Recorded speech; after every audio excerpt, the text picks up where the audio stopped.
wherever you are, welcome to another of my takes on China from beautiful Laos with hot air balloons and the occasional paraglider zipping past us. I was asked by a subscriber, Andre Robinson 5831, if I had any comment on two aspects of China that disturbed him because he'd seen reports from some bloggers or vloggers that were of concern. Why don't I just read out what he said, or his questions to me. I've been meaning to ask you about two things, he said. One, tofu dread construction. A lot of anti-China YouTubers claim that buildings are routinely built very poorly due to contractors cutting corners. Since China builds infrastructure on a larger scale, have there been any catastrophic collapses of infrastructure in China recently? And two, low food quality. These same anti-China YouTubers also claim that Chinese food is dangerous due to lax regulation. The big examples are cooking with gutter oil and poisonous baby food. How can this be if China's life expectancy is 78.9 years old? Well, the answer really is simple, Andre. You've been lied to. The only reason is because you're being lied to. We do see building collapses in China. As with many other countries, there have been extreme weather events. Some of them in China, there's no doubt. And we can ignore collapses in these extreme events. I think they would happen anywhere, and they do in the USA, in the UK, in Europe, at least as often, probably more so than they do in China. But that's a whataboutism answer. The fact that there are collapses everywhere doesn't make it less of a problem here than anywhere else, does it? So what's really interesting is that it isn't so regular that Western media would ignore it. I mean, if buildings are collapsing every day, it wouldn't be reported. How do we know this? Because in the USA, we know there are 515 mass shootings last year, and we hardly heard about any of them.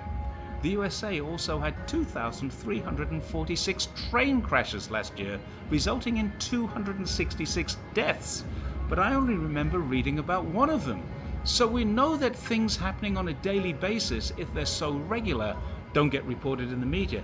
Unless, of course, they're in China, when they're plastered all over the front pages in an effort to prove socialism doesn't work. And we just have to ask ourselves, how often do we see reports of building collapses from China? And we know they simply aren't happening because they would be front page news every day if they were. When one falls down or when there's a fire, Western media and these vloggers are all over it like a rash, as if it's a real problem. Of course, if a modern building falls down, there will be questions to be answered and there will be prosecutions when warranted. But we have to remember that 50 years ago, China was one of the poorest countries in the entire world. It now has modern, dazzling cities like Shenzhen, where almost the entire city is new. What that means is, if buildings were falling down in those cities, we'd definitely know about it. So now we know they're not, because Western media and the vloggers would be telling us. China also has cities like mine. They're dazzlingly modern on one street, and then a few blocks over, it has apartment buildings like my own, built 70 years ago. It's several decades' job to completely modernize an entire country, and probably even longer when you consider the size of China. So bear in mind that much of Australia, Canada and the US is without mobile phone coverage because it's not viable. China's gone the other way and has installed 5G into every town, city and village.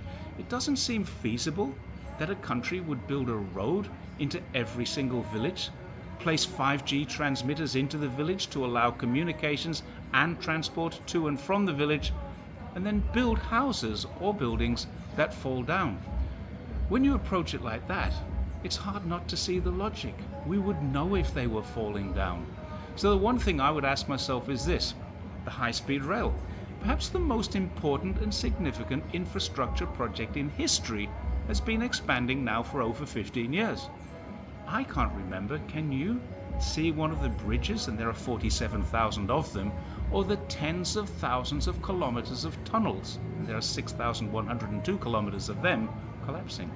I'd say when we look at places like Shenzhen, a 40-year-old project, and the high-speed rail, a 15-year-old project, and considered the disasters they've experienced, none. Any claims of Tofu construction are just that, claims. Not only irresponsible, but very easily disprovable. When the earthquake hit Sichuan in 2008, many people criticized the fact that schools fell down, but prisons didn't. And that's true. Schools were made with normal reinforced concrete. They're normal buildings and they collapsed in an abnormal event. Prisons, on the other hand, are built with several layers of steel reinforcing enmeshed into the structure for very good reasons. They don't want prisoners digging through them. Of course, they don't fall down when shaking, but you can be sure now that schools in the region are all built to withstand a 9.0 on the Richter scale earthquake. The only way to find out, though, is to wait for the next earthquake, and to be honest, that's something nobody wants to try out. As a follow-up to this, I read some of the official reports on the 2008 incident, the following the investigations that went on. Western media almost 100% cried shoddy workmanship, but the Chinese government investigators disagreed. There were very few and a minor few cases of poor quality construction. There were a couple of cases of poor location, one in particular, where the foundations of the school were built on a sand base, which is particularly badly affected during earthquakes because it waves. There were also some locations where the sites were bulldozed before the investigators were able to investigate. And that means there's always going to be a case of finger pointing about what might have been discovered there, but there was no evidence of corruption or negligence found. And I do tend to believe China's government investigators, especially as we're constantly being reminded they're always trying to stamp out corruption. Had there been evidence, I'm certain it would have been acted on. As for food, let's move on to that. And yes, Andre, you're absolutely right. The life expectancy of the average Chinese person is higher than that of the average American. In fact, just a day or two ago, it was announced that it's now past 79 years of age. Almost every article, every report I ever read about US health crisis talks only about the problems related to health insurance. Fix those problems, they say, and it will fix the health problems. But I think they're wrong. They're actually poisoning their people with processed foods. 1,600 Americans die every single day due to dietary problems, according to the CDC. These include obesity, diabetes, heart conditions, and cancers created by food additives in America.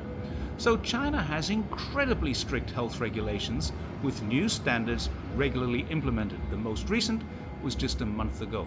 Now, of course, there are lawbreakers who circumvent the rules, but there are also regular inspections, and every restaurant in China has what's called the smiley face registration. And the checks are so great that even the best restaurants usually only have a straight face. 5-star hotels, McDonald's, they aren't clean enough to merit the smile. The cheaper restaurants sometimes get a grumpy face, and the dirty restaurants get closed down. End of story. I've lived in China more than 20 years now. I've had Giardia twice in my life, and I wouldn't wish it on anyone. Both times I had it, I was living in Australia. I got dysentery in my first month in China, and that was because I was drinking water supplied by a relative of one of the senior staff members in my school.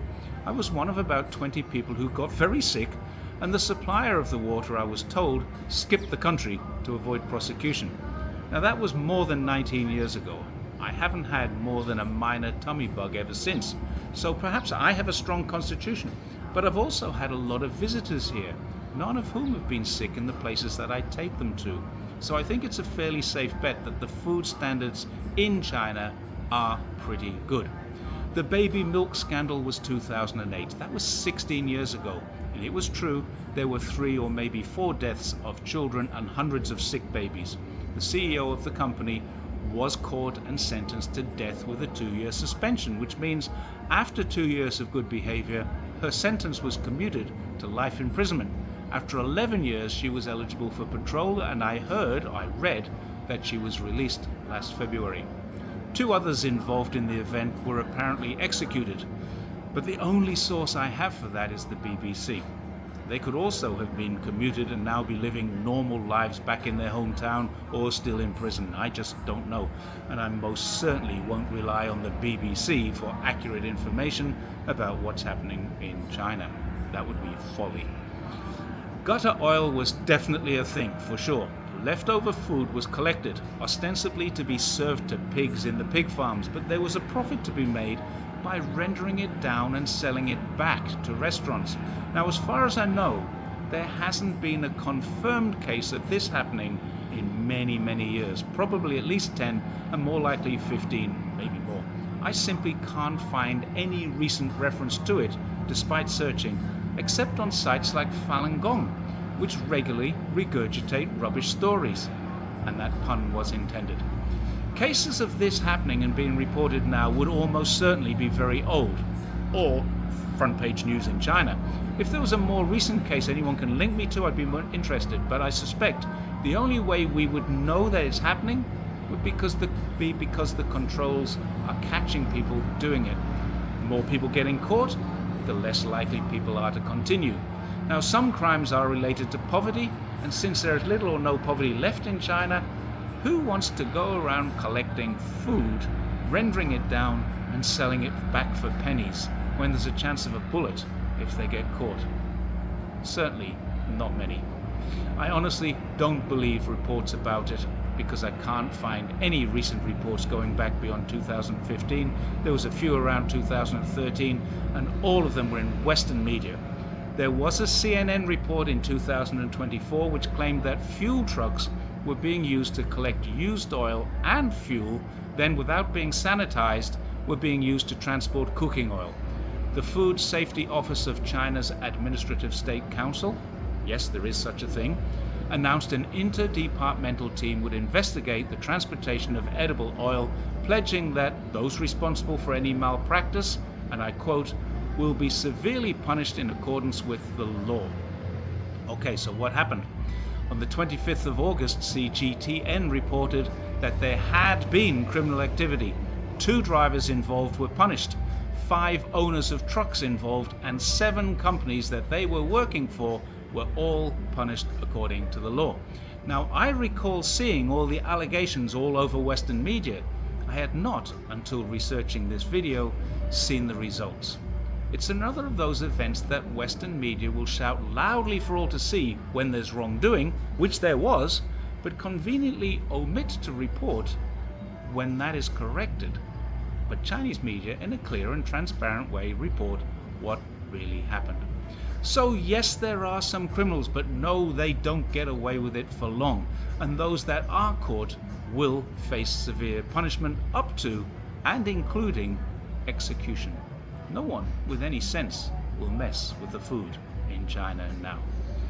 Don't forget to like, share, subscribe. Thank you very much for watching. I hope you like the scenery, and I don't know if you saw any hot air balloons, but 1 or 2 of them were going past when I set up. I'll see you next time from hopefully just as nice a location. Bye for now.